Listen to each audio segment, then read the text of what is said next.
Oh God. What a way to start the video. Look at that. What a beautiful day. But today, we're actually gonna run a little north out of Key Largo towards Miami.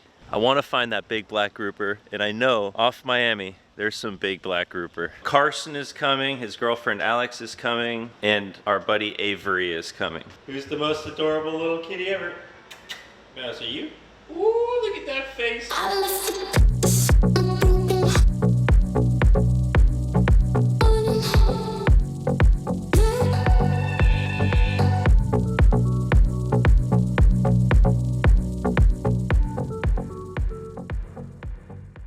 Before we jump in the water and get a little wet, photobomb. I gotta give a big thank you to this video's sponsor, Tipsy. And you know, when you got a box that says Tipsy on it, you know you're gonna have a good time. What is Tipsy? Only the largest online sake store in the entire United States.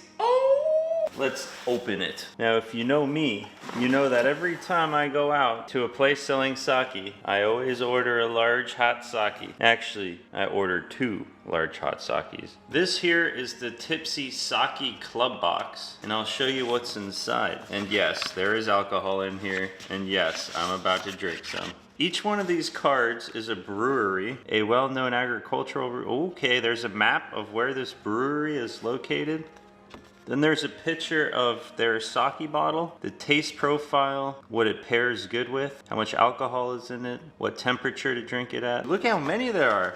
So each bottle of sake inside this box has like a whole history, regional data, how to drink it, what to pair it with. I'm in heaven right now. There's a whole Tipsy sake guide for beginners, how to taste it, how to serve it, how to warm it up. Oh man, I cannot tell you how happy I am right now. This might be the best thing I could ever get sponsored. I've told people for a long time now that I need an alcohol sponsor. Gotta line them up perfectly, gotta make sure the sponsor's happy so they send me more. Before I crack a couple of these open, if you sign up using the link in the video description below, there's also a couple of coupon codes down there. One of them will get you 10% off and the other one will get you $30 off your very first order. Every month you'll get a box like this sent to you with a variety of different sakes. Being a member also gets you free shipping on any of their orders. When you find a sake that you really like, as a member you get exclusive membership pricing on that bottle that you really want. I just realized that I don't have white porcelain sake pours. All I got is a skull shot glass meant for tequila. I'm just gonna roll with it. I really got to get out there and go fishing, so let's find one that we can drink at room temperature. This one. There's 3 I can drink at room temperature. This one's supposed to be good at room temperature. That's this guy right here. Whoop. And our last room temperature, that looks like this one. The other ones say that they're better either cold or hot. And I'm trying to go fishing. I don't got time right now. That'll be for later. Smells. This one has won the Fine Sake Awards Japan in 2019. I'm gonna get down and take this shot for y'all. I know you guys like to watch me drink. The sake I usually have at like restaurants, as soon as it's not hot anymore, I think it doesn't taste that great. This one tastes amazing at room temperature. All right, I would order a big bottle of that one for sure. Big bottle, winner. Okay, can we put the order in already? I need some porcelain glasses and I need a big bottle of this guy. Very different from the first one. Doesn't have much of a smell. That is a very light sake. I could chug that bottle right now and not even flinch. Taste profile is light, paired wonderfully with shabu or grilled fish dishes. It embodies elegance delivered with a light body. This looks like very OG. This one was very fruity compared to these 2. Cheers. Not only does the bottle look OG, but it tastes OG. It is good. All these sakes are good. 1 bottle of each, please. Oh, sorry, I didn't see you there. Definitely only was taste testing.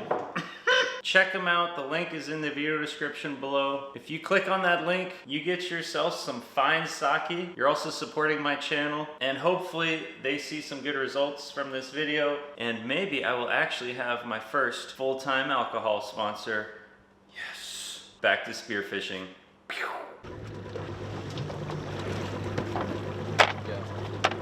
See something. We sent in Carson as a scout and it looks like he's found some good bottoms, so we're gonna throw the anchor, chum, until they come.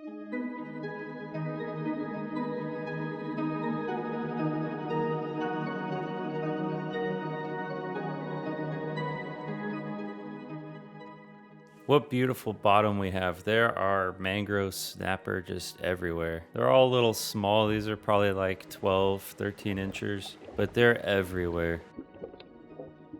There's nice ledges, and I'm looking under every single rock I can find because we want to find that black grouper. This very spot, actually, right before grouper season, we scouted it and we saw like 4 or 5 big black grouper here. But now that grouper season is open, it seems like they have all left or something. I don't. Maybe they knew we were coming. But I'm looking around. I'm seeing tons of fish, but it just seems like the grouper moved out. Every time I peek under a ledge, I think there's going to be a big boy sitting there. But it just seems like one of those days where you've looked under 20, 30 rocks and you haven't found much other than moray eels. I don't know if you see that one there on the right. It's a big boy.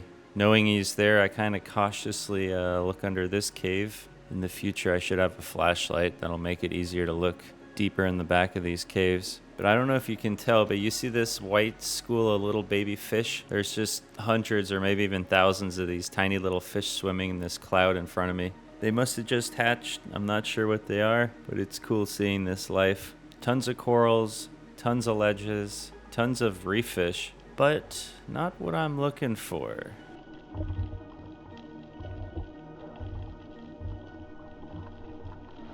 As I'm swimming along the bottom, I see a massive mangrove snapper kind of go behind this pile of rocks here in front of me. And I think I'm going to sneak up on him, but I'm looking around and he just like magically disappeared.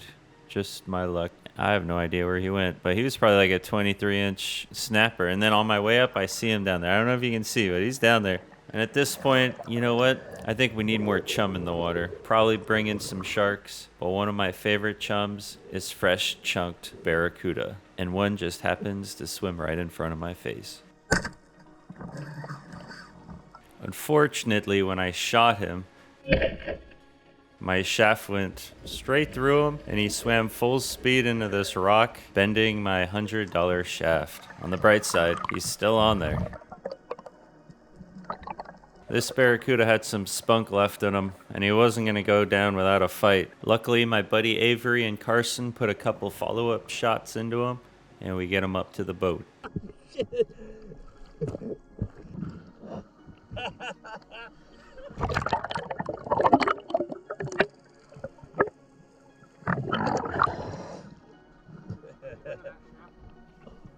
I can't believe he got off my shaft. He bent it.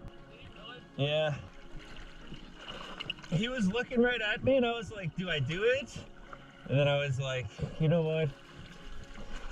I need a little bit of excitement. We chop up this entire barracuda into like 1-inch cube pieces and spend the next 30 minutes just throwing those cubes off the side of the boat. Then we jump in the water and the very first thing I see is a big old hammerhead swimming down there.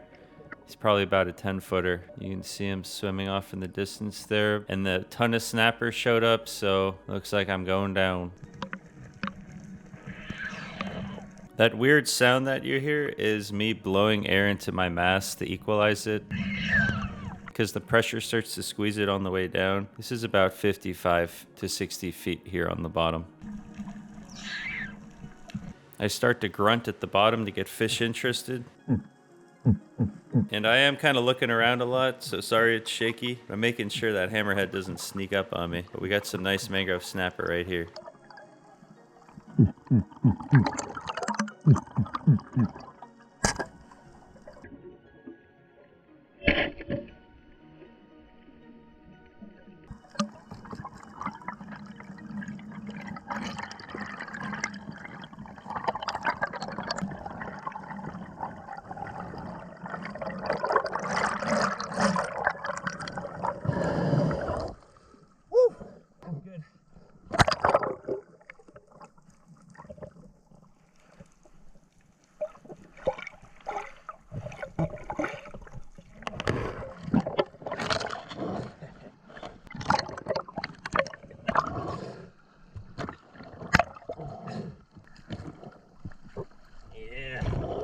Nice little mangrove.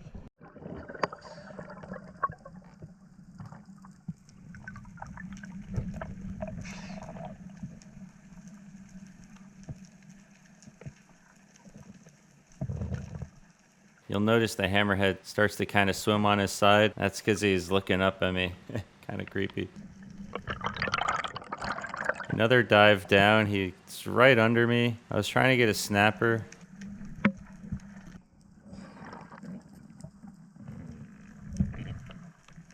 But the little snapper kind of swam away. You can see how big that hammerhead is off in the distance. And he turns around and he comes directly back at me.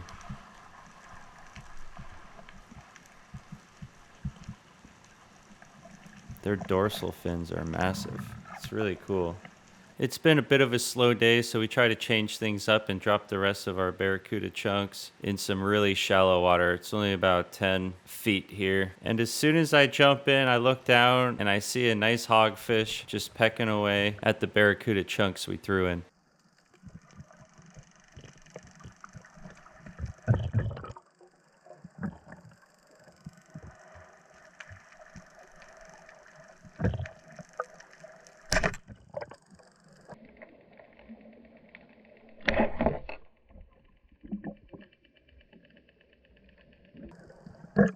By the way, I'm using Carson's backup shaft in my gun right now since my main shaft no longer fit into my gun because it was bent. So thanks, Carson.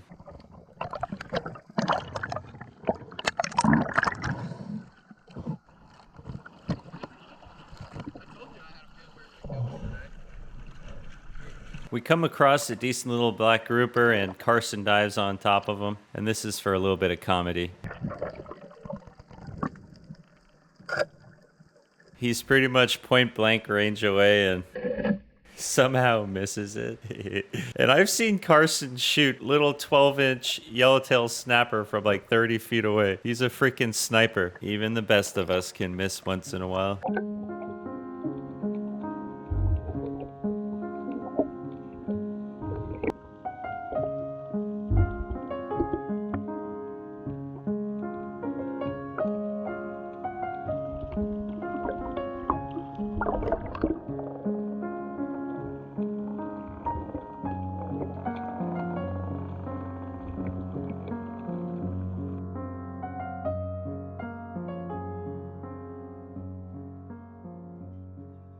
Well, we saw a lot of cool stuff, got a couple fish in the box for dinner, and now we're heading back home. This would probably be a good time for me to tell you to smash that like button. Now let's clean some fish. Same reason, like you came up and you said this is a... I literally saw this fish swimming down there, and I said, he's a little too small, so I passed. Then Heiko goes down and shoots him in the face. Usually you're Sure the one enough, that kills the borderline 18-inch hog. That's a good looking hog. Gotta take your time with these boys. I think I almost have them figured out. When Heiko came up with that one, they look almost like a 5-point star is the best way to describe it. The short ones do. They're just like you see 5 points, and the bigger ones actually look like real fish. Are we doing astrology or shooting fish? Nose, dorsal, tail, and anal fin. They're just like, they make like a perfect star almost. And this big fin on the smaller ones is like more pointy. Exactly. Like points up almost. But the guys that kill a lot of them say the best way to is their nose. You just see it in their Well, he nose. doesn't even have that sharp of a nose. But in the water, he probably looked way more defined than the other ones we were seeing. Look at that meat, though. Oh my God.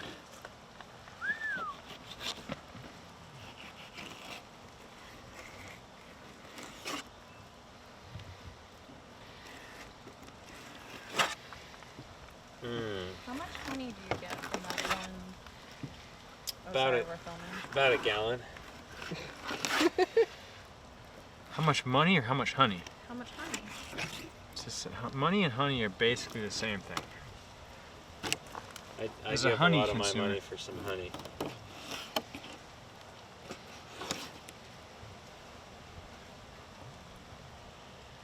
Oh, that's a good looking hog.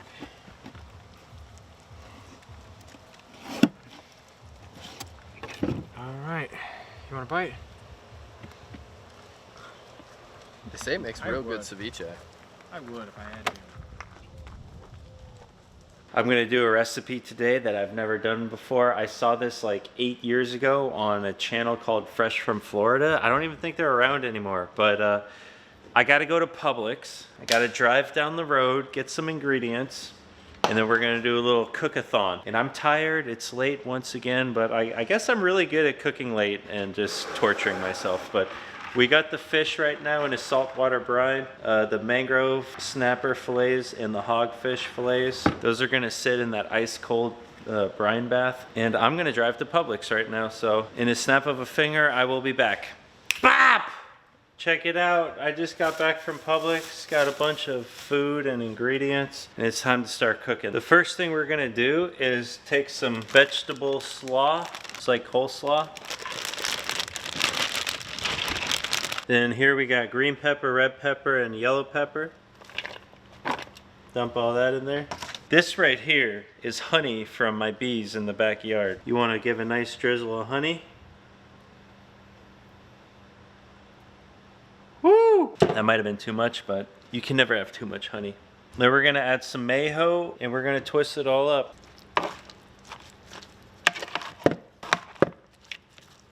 The coleslaw is looking great, time to make the fish. Here we got our pieces of hogfish. We're gonna dump it in egg wash. And then this right here is crushed up pecans. I took these and I crushed them up. We're also gonna add some panko.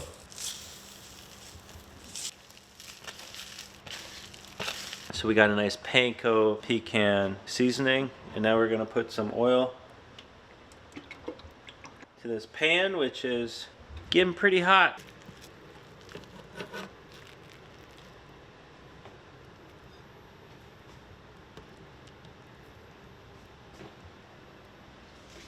We're only gonna do 1/2 of it.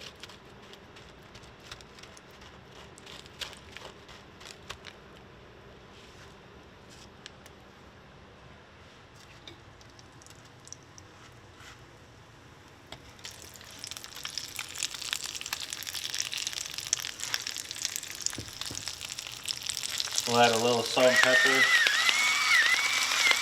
to the backside. And then we'll flip these here in a minute. Got my coleslaw looking real good, and then I got the fish that's looking done. I flipped it. We got the pecan panko on top, salt pepper on the bottom. We're gonna put that on the plate. And to top it off, we're gonna take a Carolina mustard style barbecue sauce. We're just gonna give it a nice little finesse, just like that. That's what we're left with, boys. Tell you what, things are a lot harder when you gotta hold the camera with one hand and try to eat with the other hand. My tripod is not up here right now. Let me try my best for y'all. Let's just start with the fish. Pecan panko crusted hogfish with some mustard barbecue sauce. Oh my gosh. I'm so happy I made a massive serving because I'm gonna eat the whole damn thing. The coleslaw is spot on. Definitely gonna make this meal again. This is a really good one. You want to impress some people, make this one. Guaranteed. Look at that. Guaranteed to impress. Tastes amazing. You know what? I'm too tired to make an outro right now, so I'm gonna do that after I get some sleep. See you in a little bit. Hey, thanks for watching this video to the end, but before we leave, I got a question for my spearfishing buddies out there. So right now I got the new shaft in my gun. This right here is my shaft that bent from shooting that barracuda. We try to bend it back, and you can hardly even tell it's bent anymore. It's like ever so slightly. But you see, let me take out this shaft.